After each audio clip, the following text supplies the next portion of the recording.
Well, hello, everybody. It's so heartwarming to see you all this morning. Welcome to this first online service on Zoom for Kensington Unitarians. Welcome to congregation members, to friends and visitors joining us today, and to all of you who may be listening to or watching this service sometime in the future. Let's together create this as a sacred time and space, made holy by our presence and by our intention. For though we choose to keep a physical distance, yet we can create community still across these physical distances by spending time together and by affirming the value of gathering in community in this way. So let's join in taking a conscious breath, all of us together now, and allow that to settle us in the here and now, choosing to spend this time in attending to matters of the Spirit.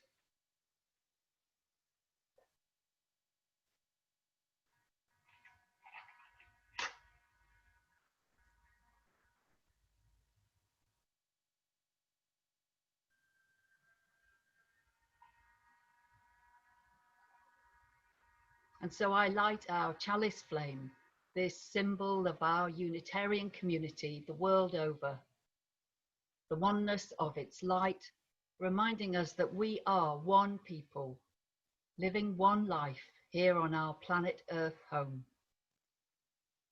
Let's focus for a few moments on this flame.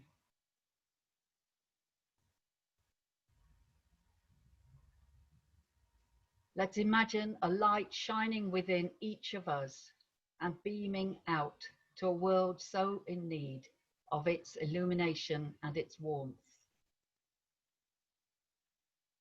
As the Buddha reminded his followers, a candle could give light to 1,000 other candles, and its light would not be diminished in the slightest. So, I wonder how each of us might share our light with the world this day.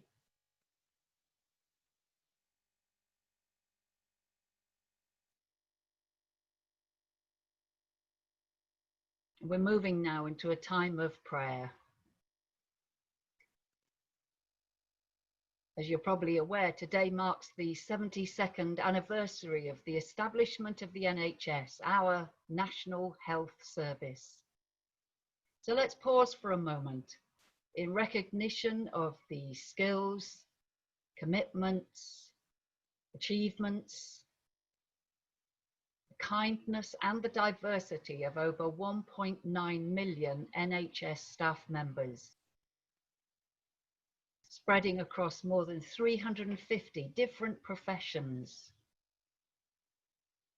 And I know we're especially aware of the great sacrifices many of them have made in recent months in response to the COVID-19 pandemic, and especially, of course, those staff members who have died as a result of their work. And so we join in a time of reflection and prayer, and I call on the divine spirit of life and love to be with us now and to bless all that we say and do together this day. Life in our world continues to be so very uncertain, and many people are worried, afraid, confused. May we all find places of inner peace deep within us to bring us some steadiness when so much is unsure. There is perhaps much that angers us. Injustice, lies, cruelties both deliberate and thoughtless. So may we find inner guidance, showing us how to most effectively channel our frustrations and our rage. When in weariness we think to give up, May we find the energy and the commitment to continue to take one more step in creating a world where love and justice and compassion guide and strengthen human societies. And in a few moments of stillness now, I invite you to speak your own prayers for those you know to be in need this day. Those people or places or situations that you hold especially in your heart.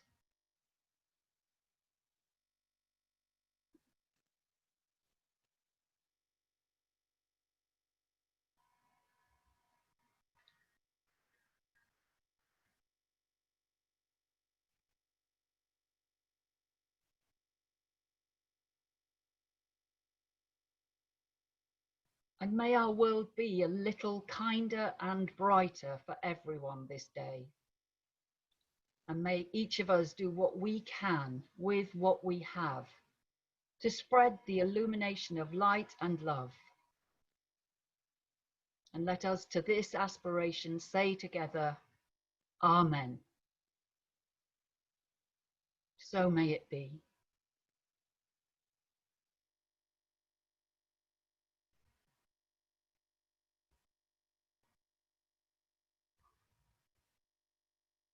And now let me hand over to John Humphreys, who has today's reading for us. Good morning, everybody. This reading is an extract from a piece called Good Work, written by Sufi teacher Elias Amidon. I believe that we can contribute to real change, and that we do every time we turn our hearts, minds, and bodies to what I'm calling here good work. What's good work? Any work that heals, any work that protects and nurtures life in its wholeness, any work that contributes to the beauty and flourishing of the community of life on earth. It's that simple. The challenging practice for each of us is to ask of whatever work we find ourselves doing, is this good work? Does it heal? Does it protect and nurture life? Does it contribute to the beauty and flourishing of life on earth? And one more thing, now that I'm giving advice, even good work can become anti-life if we treat it as drudgery. Sweeping the floor, chopping vegetables, washing the windows, these tasks definitely nurture life, but that nurturing can be betrayed by our attitude if we resent doing them. The other day, I was trying to fix a small leak in the plumbing in the crawl space under our house. A task I felt fine doing until I had to wriggle under a pipe on my belly through the dust and the cobwebs, and suddenly I cursed, feeling irritated and sorry for myself. The sound of my curse stopped me. I lay there in the dust and realized what I was doing. I was making good work into bad work. I was letting a challenging situation for my aging body infect my spirit with annoyance and self-pity. That's all I needed in that moment, that realization. My irritation vanished. I kept wriggling along, got to where I needed to be, and fixed what needed fixing. Good work, all of it. The point I'm hoping to make here is that in the face of all that's going wrong, all that's mean and destructive and unholy, neither complaining nor giving up will change the trajectory we're on. Our very best chance of making a better world is for each of us to find and create good work, the work that needs to be done. There's so much of it.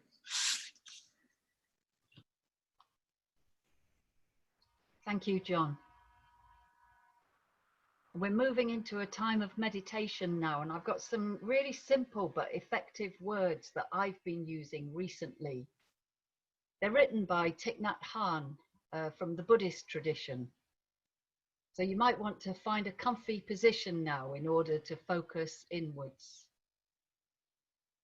These words will be followed by 2 minutes of silence, and that will lead into some piano music played for us by Peter Crockford, one of our regular and much missed musicians here at church. You may recognize the piece as based on Deep River from the African American song tradition. It's a song expressing hope and longing, the human soul's universal longing for freedom. We'll have about 6 minutes altogether for this meditation, so let's get comfortable, perhaps softening our gaze or closing our eyes, paying attention to the quality of our breathing.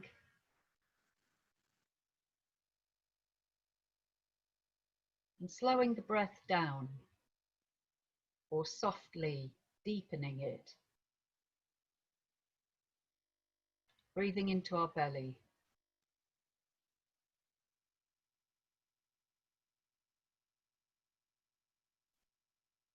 We might feel some of the tension leaving our shoulders as they move downwards towards the floor.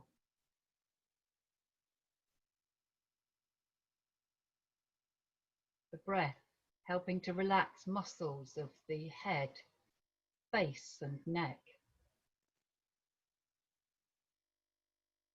Maybe imagining a soothing hand brushing cares from our forehead or wherever we hold tension. In our backs maybe, or even in our feet and toes. We have so many different muscles that can hold tension without us realizing sometimes. Let's use the rhythm of the breath to ease our bodies.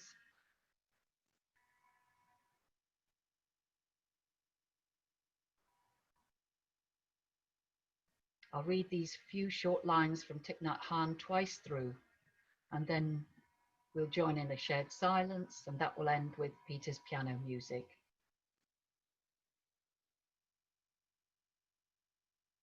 Breathing in, I am aware of my in-breath.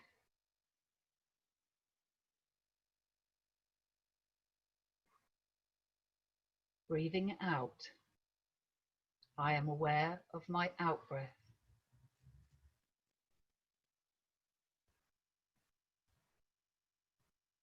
Breathing in, I am aware of my body.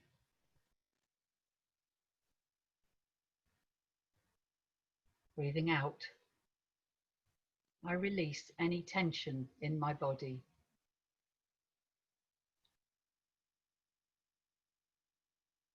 Breathing in, present moment.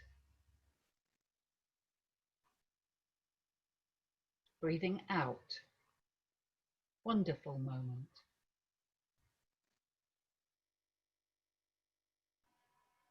Breathing in, I am aware of my in-breath. Breathing out, I am aware of my out-breath. Breathing in, I am aware of my body. Breathing out, I release any tension in my body.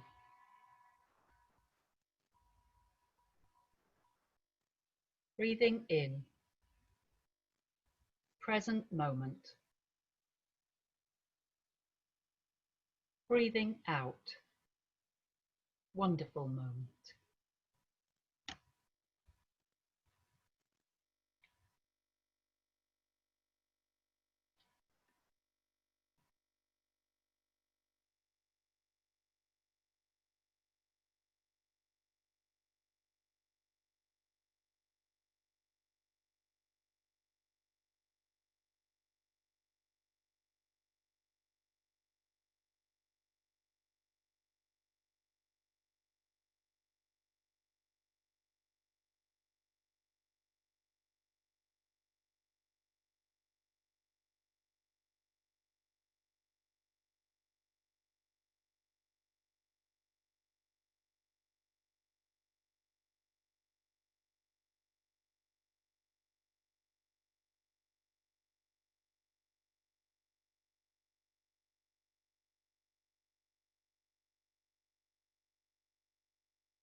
So earlier on, we heard some words for meditation by Vietnamese Buddhist teacher Thich Nhat Hanh.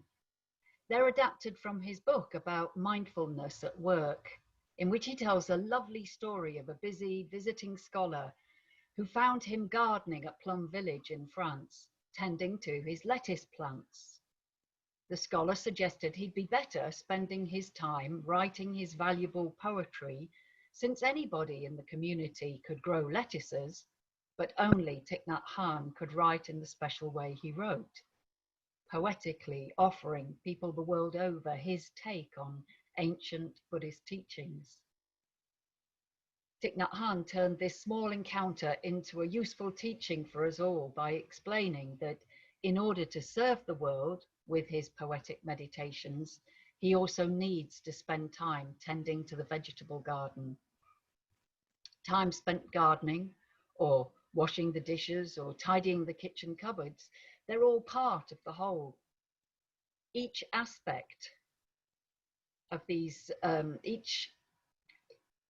sorry, I've just missed my place there a little bit. Time spent gardening or washing the dishes or tidying the cupboards, they're all part of the whole. Each aspect of life matters, but each is part of the whole and brings a particular insight or contribution. And the quality of attentiveness we bring to each aspect of our life will make a difference to every aspect, not only of our own living, but to the life of the wider world. How we live, it affects others. And it's a similar message Sufi teacher Elias Amidon brings us in the reading we heard earlier on. We're living in a troubled time, and that's for sure. There is much to disturb us. All the more reason then to pay close attention to seemingly small aspects of life.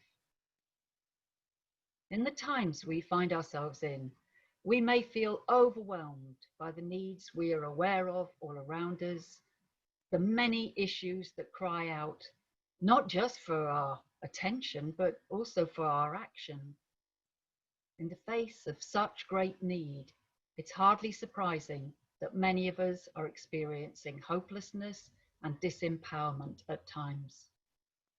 But the antidote to such great need and the contribution we can make to our world is the good work, Elias reminds us. And what is the good work? He suggests a few questions we might ask ourselves when we are about to do something. Is this good work? Does it heal? Does it protect and nurture life? Does it contribute to the beauty and flourishing of life on earth?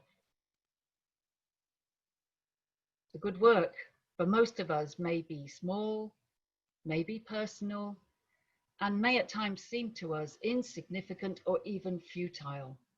And yet it is still worth the effort. Just as drops of water can slowly wear away the toughest of stones, just as roots of a plant may bit by bit work their way into a crevice in a wall, just as a gentle breeze may open a gateway just a little bit wider and allow some creature the opportunity to seize its birthright of freedom, so may our small actions bring about change in our world. Here in Britain, as well as in many other lands, we've experienced months now of altered ways of living. Our lives have centred and continue to centre, for many of us, within our homes or close localities. I've been so moved to hear how some of you have been managing your lives during these days. Those of you who've been noticing the smaller details of life, enjoying window boxes and balconies, gardens, allotments and parks, particular views from particular windows, appreciating the creatures we share our planet Earth home with, even here in busy London, the birds and the foxes, and I've even heard tell of an occasional frog. They've all been mentioned. People putting their energy into growing plants for food and for beauty. Many of us have deepened our appreciation of neighbours and friends now that we have more time to talk on the phone or to say hello when we meet, at a safe distance, of course.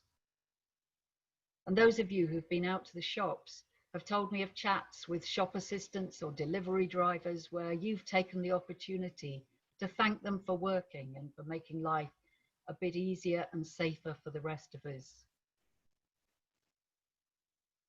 As we pay greater attention to the small aspects of everyday life, we've been given an opportunity to pay more attention to the qualities we bring to any task and any encounter. Because it matters, doesn't it, how we approach every aspect of our living, including the attitude we bring to all that we do. In these demanding times in which we live, let's all dedicate ourselves to doing good work and bringing the best of ourselves to the fore. And who knows, we might just change the world. Amen.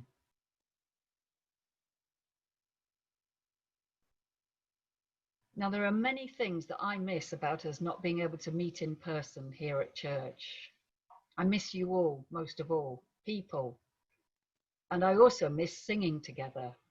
Now singing on Zoom is a strange experience, as some of you will already know, but we will all be muted. And that means we can sing as loud as we want and nobody will mind, except maybe your neighbours. And this hymn, One More Step, is a very short hymn. So I just suggest that you sing out really loud and the neighbours will never guess it was you. We're going to be hearing a recording of the hymn to sing along with. It's been made for us by the Unitarian Music Society, and the words will be shown on the screen. One more step, we will take one more step till there is peace for us and everyone. We'll take one more step.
Thank you for that, Jane. It worked.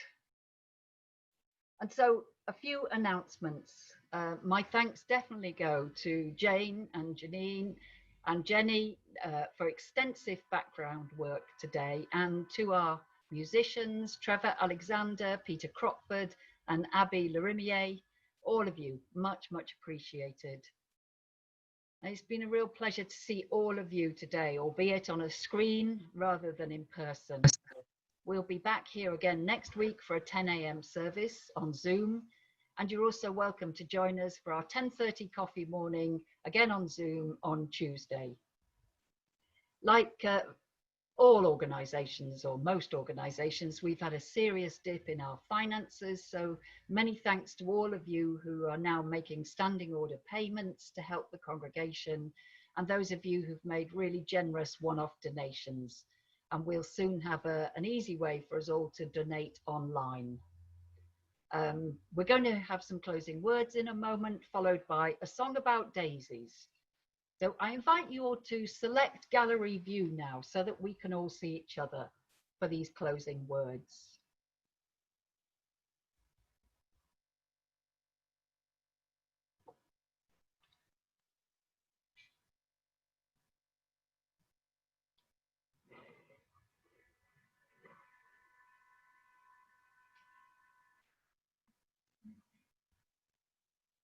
And so I extinguish our chalice flame, but not the warmth of this community.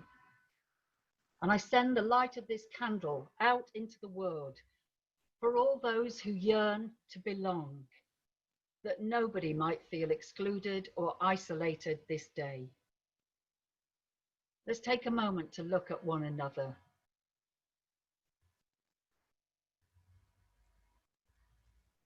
Breathing in an awareness of the others here with us this day, as well as connecting in thought and love with others who could not join us. And breathing out a loving appreciation of one and of all. Way back in the 1st century AD, a time perhaps just as troubled as our own, Rabbi Tarfon wrote these words of advice for those of us who care about our world. Do not be daunted by the enormity of the world's grief. Do justly now. Love mercy now. Walk humbly now. You are not obligated to complete the work, but neither are you free to abandon it. So let's all of us in the days ahead take one more step and do our bit of good work as best we can, with love and commitment guiding our way. Amen. Go well, everyone, and blessed be.